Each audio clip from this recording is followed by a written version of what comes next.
नमस्कार दोस्तों, स्वागत है आपका कहानी यूनिवर्स में, जहां हम आपको सुनाते हैं ऐसी कहानियां जो इतिहास, रहस्य और डर की दुनिया के दरवाजे खोल देती हैं। आज की कहानी है भारत के एक ऐसे इंसान की जिसका नाम सुनते ही लोगों के मन में रहस्य और डर दोनों जाग जाते हैं। ये कहानी है गौरव तिवारी की।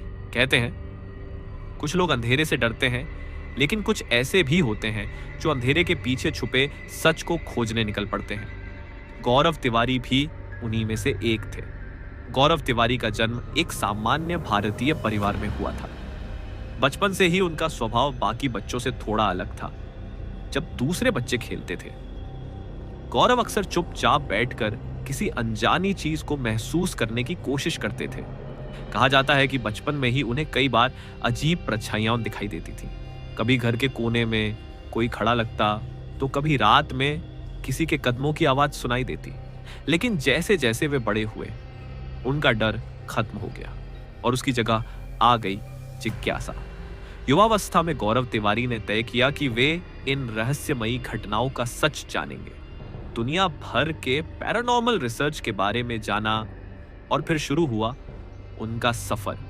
उन्होंने भारत में एक टीम बनाई और कई हॉन्टेड जगहों की जांच शुरू की। दिल्ली, राजस्थान, मुंबई, ऐसी कई जगह थीं जहां लोग कहते थे कि वहां अजीब घटनाएं होती हैं। गौरव तिवारी उन जगहों पर रात बिताते, कैमरे लगाते और सबूत जुटाने की कोशिश करते। एक बार की बात है, दिल्ली के पास एक पुराना मकान था। लोग कहते थे कि वहां रात में किसी औरत के रोने की आवाज आती है। कई लोग उस घर में रहने आए, लेकिन कुछ ही दिनों में डरकर भाग गए। गौरव तिवारी ने फैसला किया कि वे उस घर में पूरी रात अकेले बिताएंगे। रात के लगभग 1 बजे घर में बिल्कुल सन्नाटा था। अचानक ऊपर की मंजिल से धीरे धीरे कदमों की आवाज आने लगी। टक टक टक। गौरव ने कैमरा उठाया और सीढ़ियों की तरफ बढ़े। जैसे ही वे ऊपर पहुंचे, उन्हें लगा कि कोई उनके पीछे खड़ा है, लेकिन जब वे मुड़े तो वहां कोई नहीं था। तभी अचानक एक कमरे का दरवाजा अपने आप धीरे धीरे खुलने लगा।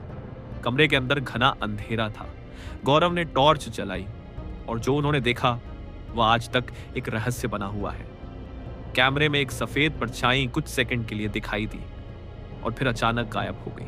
इस घटना के बाद गौरव तिवारी और भी मशहूर हो गए। वे कई टीवी शो में आए और उन्होंने लोगों को बताया कि हर पैरानॉर्मल घटना झूठ नहीं होती, लेकिन वे हमेशा कहते थे डरना नहीं चाहिए, बल्कि समझने की कोशिश करनी चाहिए कि सच क्या है। लेकिन दोस्तों, सबसे बड़ा रहस्य तब शुरू हुआ जब 2016 में अचानक खबर आई कि गौरव तिवारी अब इस दुनिया में नहीं रहे। उनकी मौत की खबर ने पूरे देश को चौंका दिया। कहा गया कि वे अपने ही घर में मृत पाए गए। कुछ लोगों ने इसे आत्महत्या कहा, लेकिन उनके परिवार और कई लोगों का मानना था कि इसके पीछे कुछ और भी हो सकता है, क्योंकि गौरव तिवारी ने अपनी मौत से कुछ दिन पहले कहा था, मुझे कुछ ऐसी ताकतें परेशान कर रही हैं जो इंसानों की नहीं है। आज भी उनकी मौत एक रहस्य बनी हुई है। क्या सच में कोई अदृश्य शक्ति उन्हें परेशान कर रही थी, या यह सिर्फ एक संयोग था? इस सवाल का जवाब शायद आज तक किसी को नहीं मिला। लेकिन एक बात जरूर है, गौरव तिवारी ने भारत में पैरानॉर्मल रिसर्च को एक नई पहचान दी और यह दिखाया कि डर के पीछे छुपे सच को खोजने के लिए बहादुरी चाहिए। तो दोस्तों, आप क्या सोचते हैं? क्या सच में इस दुनिया में अलौकिक शक्तियां मौजूद हैं, या ये सब हमारे मन का भ्रम है? अपनी राय हमें कमेंट में जरूर बताइए। अगर आपको ये कहानी पसंद आई हो तो कहानी यूनिवर्स को लाइक, शेयर और सब्सक्राइब करना मत भूलिए, क्योंकि यहां हर कहानी आपको एक नई दुनिया में ले जाती है। फिर मिलेंगे एक और रहस्यमयी कहानी के साथ। धन्यवाद।